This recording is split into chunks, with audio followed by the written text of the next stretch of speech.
వేకువ వాక్యము ఇది దైవ వాక్యము. వేకువ వాక్యము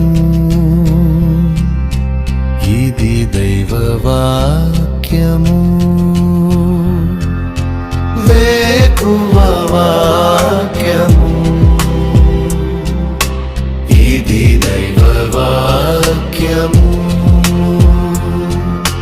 వేకువ వాక్యము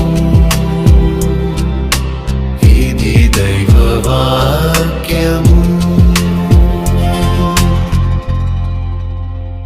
వేకువ వాక్యము వేకప్ వర్డ్ కొరకై పరిశుద్ధ గ్రంథం బైబిల్లో నుంచి హెచ్కేల్ గ్రంథం 29వ అధ్యాయము 21వ వచనం. వారిలో మాట్లాడుటకు నీకు ధైర్యము కలుగజేసేదను. వారిలో మాట్లాడుటకు నీకు ధైర్యం కలుగజేసేదను. దేవుడు హెచ్కేలు ప్రవక్త ద్వారా బబులోను అనగా నెబుకద్నెజరు చెరలో ఉన్న ఇశ్రాయేలీలతో దేవుడు మాట్లాడుతూ ఉన్నాడు. ఇశ్రాయేలీలు అనేక మంది చెరలోకి వెళ్ళిపోయారు.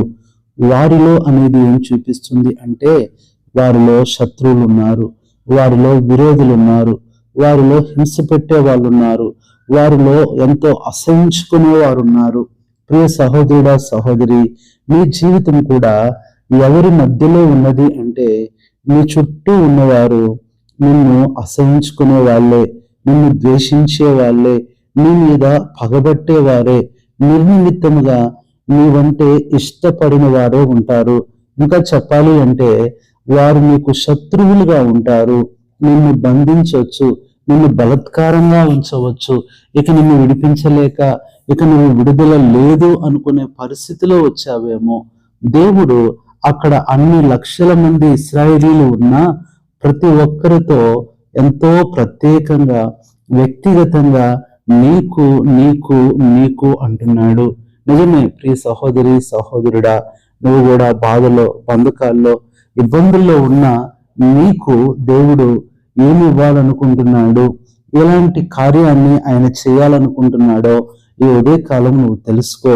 చుట్టూ ఉన్న మనుషుల మాటలు విని దిగులు పడవద్దు, వారి నిందలకు కృంగిపోవద్దు, వారు పెట్టే హింసలకు బాధలకు ఏమాత్రం నొచ్చుకోవద్దు. ఎందుకంటే నీ పక్షాన దేవుడున్నాడు. నీలో ఉన్నవాడు లోకంలో ఉన్నవాని కంటే గొప్పవాడు. నువ్వెప్పుడో లోకాన్ని వారిని జయించేశావు. దేవుడు తన విశ్వాసులు లేదా తన పిల్లల విజయాన్ని ఆయన ముందుగానే ఇస్తాడు. మన విజయము డిక్లేర్ అయిన తర్వాతే వారు విజయం పొందాము అని ఆనంద సంబరాలు చేసుకుంటారు. కానీ వారికి తెలియని విషయం ఏంటంటే ఆ విజయం అనేది దేవుడు ఎప్పుడో నీకిచ్చేశాడు. ఈ ఉదయకాలము నీకు అని దేవుడు మాట్లాడుతూ నీకేమిస్తాను అంటే వారిలో మాట్లాడుటకు నీకు ధైర్యం కలగజేస్తానంటున్నాడు. నిజమే, చుట్టూ ఉన్న పరిస్థితులు చూసినప్పుడు మొట్టమొదట మనం కోల్పోయేది ధైర్యమే. శత్రువుని చూసినప్పుడు, పేరు విన్నప్పుడు కోల్పోయేది ధైర్యమే. కానీ దేవుని దగ్గర ధైర్యం సమృద్ధిగా ఉంటుంది. గొప్ప ధైర్యం, బలమైన ధైర్యం, ఎక్కువైన ధైర్యాన్ని ఆయన నీకు ఇస్తాడు.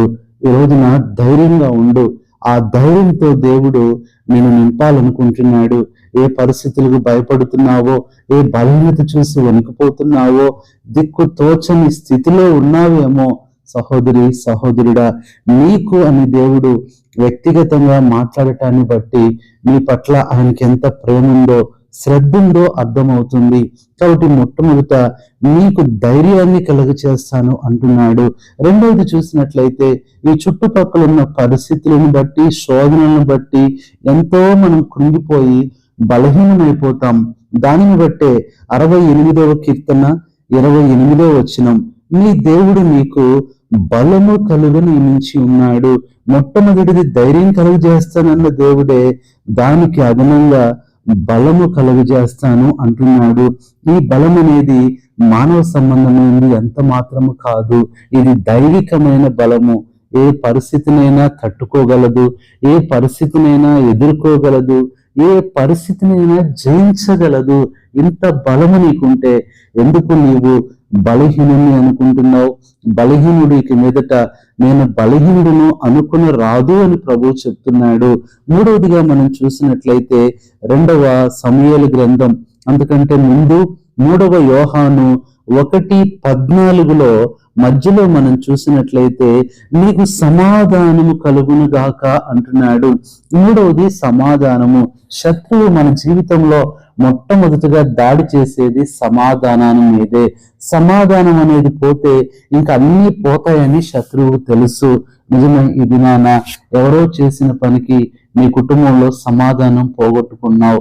నీ భర్తతో సమాధానం లేదు, నీ భార్యతో సమాధానం లేదు, బిడ్డలతో సమాధానం లేదు, ఇరుగు పొరుగు వారితో సమాధానం లేదేమో. ఒకవేళ చేసే పనిలో సమాధానాన్ని పోగొట్టుకున్నావేమో. ప్రియ సహోదరి సహోదరుడా, ఇప్పుడే ప్రభు అంటున్నాడు నీకు అని వ్యక్తిగతంగా ఆయన చెప్తూ సమాధానాన్ని కలుగజేస్తానంటున్నాడు. ఇది మూడవదిగా చూస్తున్నాం. 4వది చూసినట్లయితే ఇలాంటి పరిస్థితులను బట్టి దుఃఖము వేదన అనేది వస్తూ ఉంటుంది. నువ్వు ఏడుస్తావు కానీ ఎందుకు ఏడుస్తున్నావు అని అడిగితే కారణం చెప్పలేవు. ఎందుకంటే కారణం లేని దుఃఖము. ఇంకా చెప్పాలంటే ఒక కారణం కాదు, ఆ ఏడుపుకి దుఃఖానికి ఏ కారణం చెప్పాలా అని నువ్వు అడిగిన వారితో మౌనంగా ఉంటున్నావేమో. లూకా సువార్త 1:17 మధ్యలో మాట నీకు సంతోషమును మహా ఆనందమును కలుగును. 4వది నీకు సంతోషాన్ని ఆయన దాచిపెట్టాడు. నువ్వు ఎంత ఏడుస్తున్నావో అంత సంతోషిస్తావు, ఎంత దుఃఖపడతావో అంత ఆనందం 2 రెట్లు దేవుడు నీకు ఇస్తాడు. ధైర్యంగా ఉండు. 5వది చూసినట్లయితే ఈ పరిస్థితులను గురించి ఆలోచించి కృంగిపోయినప్పుడు శత్రువుడు ఎంతో బానే ఉంటారు, కానీ మనకొచ్చే అనారోగ్యాలు చాలా భయంకరమైనవి. వారి మాటలు ఆలోచించి అనవసరంగా అనారోగ్యం తెచ్చుకున్నావు. వారి వల్లే నీకు వచ్చిన ఈ బలహీనత, నీ మంచి ఆరోగ్యం అంతా పోయింది. అయితే ప్రభు అంటున్నాడు 5వదిగా ఇర్మియా గ్రంథం 30వ అధ్యాయము 17వ వచనము మధ్యలో మాట, అయితే నేను నీకు ఆరోగ్యము కలుగజేసేదను. ప్రియులారా, ఆరోగ్యాన్ని ఇచ్చే దేవుడు. అనారోగ్యం ఉందని బాధపడొద్దు. నీ ఆరోగ్యాన్ని మరలా దేవుడు తిరిగి నీకు ఇచ్చేస్తాడు, నిన్ను నూతన పరుస్తాడు. 7వది 6వది మనం చూసినట్లయితే 1 సమూయేలు గ్రంథం 25:33 చివరి మాట, నీవు చూపిన బుద్ధి విషయమై నీకు ఆశీర్వాదము కలుగును గాక. ప్రియ సహోదరుడా, శత్రువు ఉదయం లేస్తే అతని పని నిన్ను శపించటమే, ఆమె పని నిన్ను దుఃఖపెట్టడమే, నిన్ను శపించటమే. ఇలాంటి పరిస్థితుల్లో ఆ శాపాలన్నిటినీ నువ్వు నెగిటివ్ గా తీసుకోవద్దు, పాజిటివ్ గా అనుకూలంగా తీసుకో. మనకు ఆశీర్వాదాలు తక్కువైనప్పుడు శాపాలు అనే మూలధనం మనకు అవసరము. ఇంకా చెప్పాలి అంటే బైబిల్ భాషలో ఆశీర్వాదాలకు పెట్టుబడి శాపాలే. ఈ శాపాలు ఉన్నప్పుడే వాటిని దేవుడు ఆశీర్వాదాలుగా మార్చి నీకు ఇవ్వగలడు. ఒక మాటలో చెప్పాలంటే శాపాలు డాలర్స్ అయితే అది మరి ఆశీర్వాదం అనేది మన ఇండియన్ కరెన్సీ లాంటిది. దేవుడు నీకు ఆయన మార్చి ఇస్తాడు, పంచి ఇస్తాడు. 7వది చివరిది, ఇలాంటి పరిస్థితిలో ఉన్న సహోదరుడా సహోదరి, బంధకాల్లో బాధల్లో వేదనలో ఉన్నాననుకోవద్దు, అప్పుడే ఓడిపోయానని అనుకోవద్దు. అప్పుడే నీ పరిస్థితి అయిపోలేదు. అందుకని ఇంగ్లీష్ లో ఒక మాట ఉంది, it is not over till it is over. అదే మాట నువ్వు అయిపోయేంత వరకు అది అయిపోలేదు అని గుర్తుపెట్టుకో. It is not over till it is over. నీ పరిస్థితి అప్పుడే అయిపోయింది అనుకోవద్దు, ఇంకా సమయం ఉంది, నీకు అవకాశం ఉంది. అందుకనే చివరిగా 2వ సమూయేలు గ్రంథం 7వ అధ్యాయం 11వ వచనంలో నీ శత్రువుల మీద నీకు జయమిచ్చి నీకు నెమ్మది కలుగజేసి ఉన్నాను. 7వది దేవుడు నీకు జయమిచ్చి, ఈ 7తో పాటు అదనంగా అంటున్నాడు నెమ్మది కూడా తీసుకొని వెళ్ళిపో, పర్వాలేదు అంటున్నాడు. ప్రియ సహోదరుడా సహోదరి, ఇలా మాట్లాడే వాళ్ళు ఎవరున్నారు? ఇలా ఆదరించే వాళ్ళు ఎవరున్నారు? ఇలా ధైర్యపరిచేవారు ఎవరున్నారు? ఇలా ప్రోత్సహించే వాళ్ళు ఎవరున్నారు చెప్పు. దేవుడే ఉదయకాల సమయంలో నీ పరిస్థితిని బట్టి నిన్ను ఆదరించడమే కాదు, నిన్ను బొజ్జగిస్తున్నాడు. ఇబ్బంది పడొద్దు, దుఃఖపడొద్దు, మరలా ఆ మాట గుర్తు చేసుకుంటున్నాం. పరిస్థితి అంతా అయిపోలేదు, ఇంకా ఉంది. It is not over till it is over. ప్రభు నీకు సహాయం చేయను గాక. పరిశుద్ధుడైన తండ్రి, ప్రభువైన యేసుక్రీస్తు నామంలో నీ పాదములు వందనాలు చెల్లించుకుంటున్నాం. ఈ ఉదయకాల సమయంలో వేకువ వాక్యము ద్వారా మాతో మాట్లాడుతూ వచ్చారు ప్రభువా. శత్రువుల మధ్యలో, శోధనల మధ్యలో, అన్యుల మధ్యలో, కొత్త వారి మధ్యలో ఉంటున్న ఇశ్రాయేలీలతో మీరు మాట్లాడుతూ వారిలో నీ పరిస్థితిని ఎలా చేయబోతున్నాను అని ప్రభువా ఈ ఉదయకాలము 7 అనగా సంపూర్ణమైన వర్తమానం మీరు అనుగ్రహించారు తండ్రి. కాబట్టి ఈ మాటలను బట్టి వింటున్న ప్రతి ఒక్కరిని ఈ సంపూర్ణతలోకి నడిపించి ఈ 7 వారికి ఏది అవసరమో ఇప్పుడే అనుగ్రహించి సహాయం చేయమని, మీరే మహిమ పొందమని కృతజ్ఞతలు వందనాలు చెల్లిస్తూ ఈ దినము వారి పనులు, ప్రయాణాలు, ప్రయత్నాలు, ప్రణాళికలు, పరీక్షలు అన్నిటినీ సఫలం చేయమని ఈ మాటలు వింటూ ప్రార్థనలో ఏకీభవిస్తున్న ప్రతి సహోదరి సహోదరుడి కొరకు ప్రత్యేకంగా ప్రార్థన చేస్తున్నాను.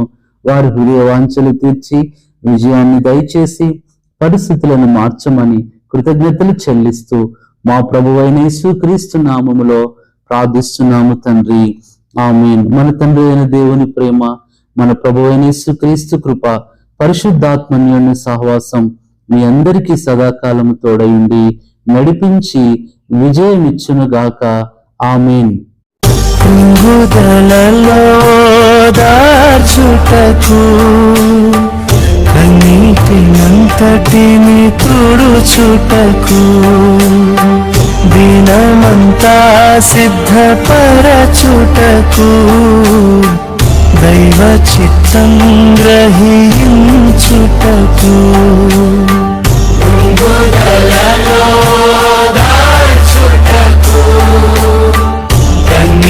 కన్నీటినంతటిని తుడుచుటకు దినమంతా సిద్ధపరచుటకు దైవ చిత్తం గ్రహించుటకు వేకువ వాక్యము